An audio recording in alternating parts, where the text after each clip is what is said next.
Hello, this is Kara from Kara Tarot with a general reading for Monday, October 27th, 2025. I am using the Alice Tarot again today because yesterday, after I did my reading, I had kind of an epiphany about reading with it while I was watching it back. Yesterday's reading had a component about talking about depression, and I've been struggling with depression for at least 4 days. I was having a bad spiral of depression, and it was coming through in that reading. And I think it it prevented me from making some of the connections I might have made. But when I watched it through afterwards, I realized that some of the thoughts that I'd had in looking at the deck really were correct, and I had self-censored. The outcome would have been pretty much the same, but anyway. I've read with this before, but not a lot, and I'm still kind of getting to know it, so I'm hoping that this new epiphany will be meaningful in reading with it today. And the spread that I'm going to use is one I've used before by Denise at Tarot of Dreams 80. I've already shuffled the deck, and I think I'm going to do a spread to pick these cards today. These little dots, it doesn't always show. They're like little rhinestones on this fabric, so these cards spread just fine, but they're getting caught up on the rhinestones.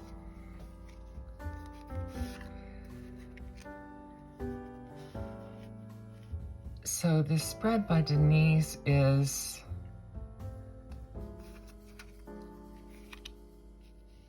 mind, body, spirit.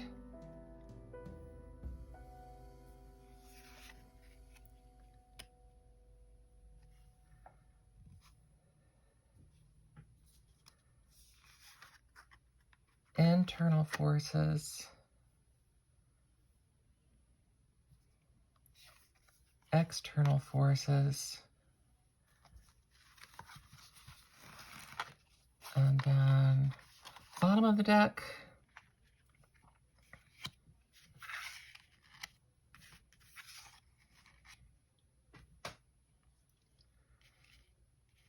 And middle of the deck. Oh, well, I got 3 there. I think that's the one that wanted to come. Okay.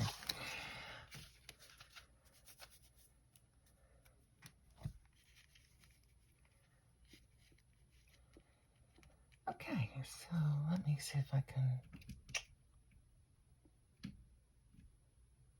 Yeah. Okay. So mind...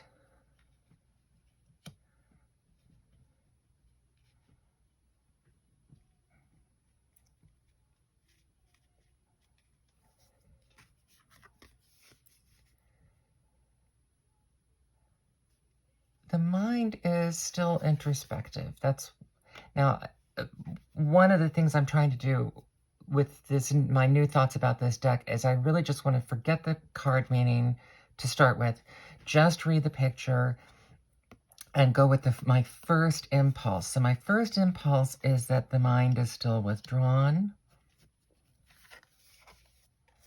The body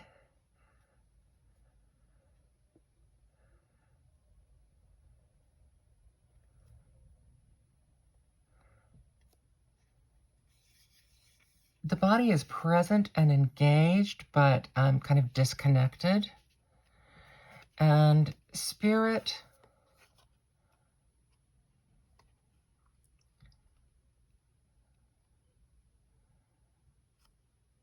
is a little fearful of contention. So that's what I was getting from this reading yesterday that I kind of censored, is that, and because this deck has always been a little, I hadn't quite connected with it. And I realized that what I was missing is that that I need to just read the pictures, forget the card meanings, and just read the picture. Then I can layer in the card meanings. And when I looked at the reading that I did yesterday from that perspective, I was definitely seeing things that I had, that like really quick one-hit answers. And it makes sense to me with the way that the developer of this deck reads. She is one of these readers that flips a card and says something, flips a card and says something, adds another card, says something, adds another card, says something. And so that made, having that epiphany about the way this deck works makes total sense with the way that the creator works and reads. So now I'm going to go back and layer back in more traditional meanings. So this is, the chariot is usually about moving forward, but the body is, as I said, very inwardly focused right now and introspective and possibly even asleep. And not noticing all that's going on inside, including the train outside, including the train conductor. Now, there's an element of peace to this, but it's also just as very much in the way of the Four of Cups. There's the things that you just don't notice because you're introspective.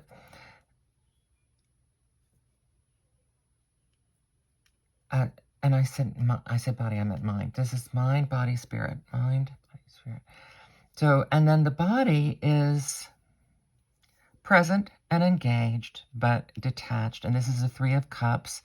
Normally, this would be three friends working together and supporting each other, but we know the queens of this story are not like that. They're in contention, and once again, Alice seems to be kind of disengaged. Reading a book or something. So mind, body. So there's a great deal of disengagement. And then spirit. Your spirit is watchful. Your spirit is looking out. There's a great deal of dissension out there. I think this is more, I personally think that's more of a political statement about what's going on in the world. And that's so fearful, reasonably fearful of the things that are going on, probably the unnecessary fighting that's going on in the world right now.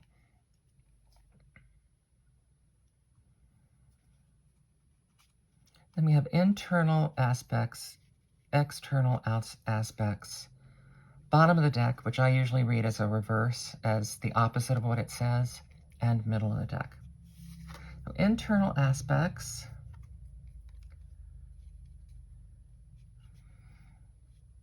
Internally more engaged, internally active, internally curious, and this is the Eight of Pentacles, which is about being actively involved in the work that you should be involved in. And so that's a good qualifier for this, that it's not just being asleep, it's internal engagement going on. External forces.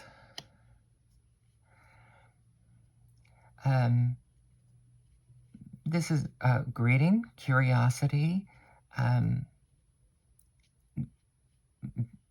being confronted with new aspects, learning about things that you didn't know before, and this is the Seven of Cups.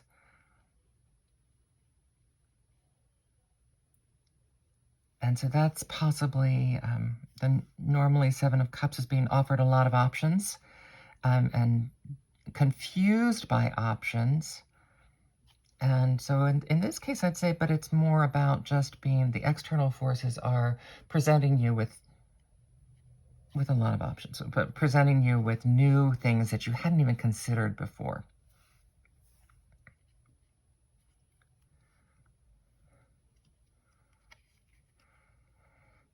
Bottom of the deck. Oh, this is a card that we started with yesterday, I think. The Two of Pentacles. And the thing that I didn't engage with yesterday on this is that it is a mirror. That's a mirror image. So that would be having two, yesterday, it would have been about having two choices that were basically the same, but they were just different versions of the same thing. Today, in this position, it's different because this is the bottom of the deck. As I said, I read this as the opposite of what it says. So this is saying you don't really have a lot of choices today. You have, while you are presented with a lot of new options, your choices today are going to be rather limited. And it's interesting here, she can see the choices, but she's not going through yet. And there are things that you could easily knock out of place. Okay,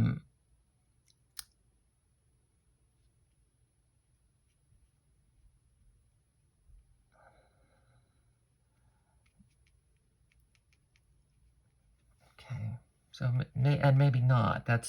You're kind of, you may be a little stuck in terms of making a choice today on something that you need to choice, and you're engaged internally. You're engaged, but you're just not at the place where you want to move forward. That's this disengagement.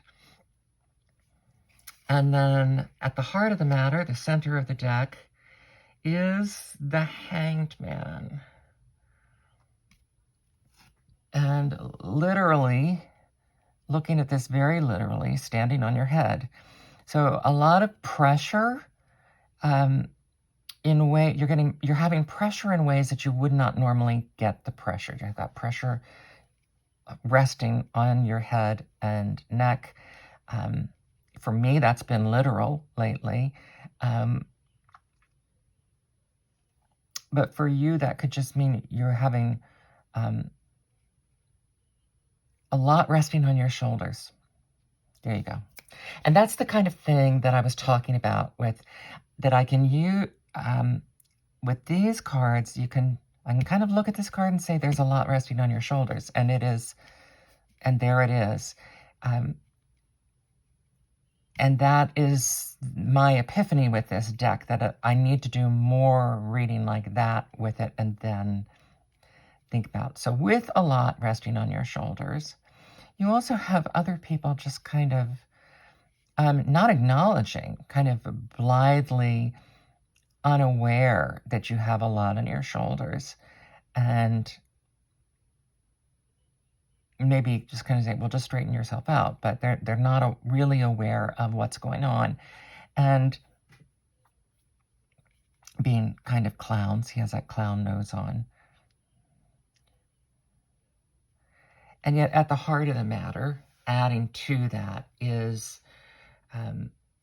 the need for a change of perspective.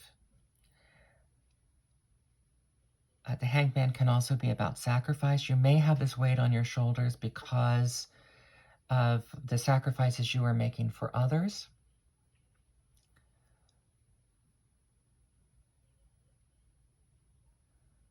You may have this weight on your shoulders having to do with what's going on externally in the world.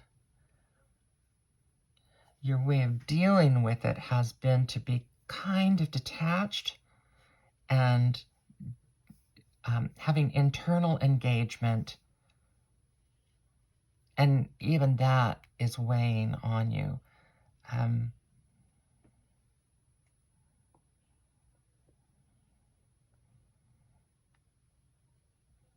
And there are a lot of choices, but the choice isn't obvious right now. Again, the choice is not obvious. You don't feel as if you have a choice, and that's adding to this stress and this pressure.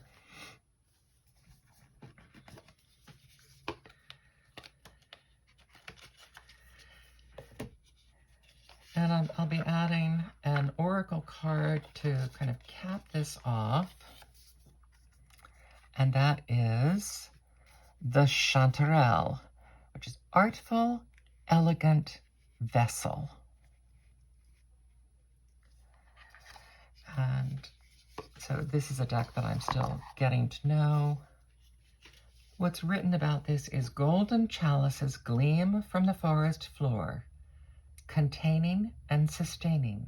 Whose cup can you fill? So that would be your action for today. Think about whose cup can you fill? In spite of this pressure, in spite of feeling that you can't really make much movement and you're kind of detached and you see a whole lot of choices, but you're not really able to make this movement. Artful, elegant vessel. How can you, even here, even in the midst of this, sometimes elegant, we have a tendency to think of the word elegant as an external now, but remember, elegant is also a mathematical or scientific word that means, actually, my epiphany with this deck was an elegant solution to forget the words. Just read the picture to get one concise meaning. And that is the elegant solution for how to read this deck for me. It may not work that way for other people, but for me. And so that elegance has to do with simplicity and cutting right to the essence, without a lot of extra things going on around. Definitely not Baroque.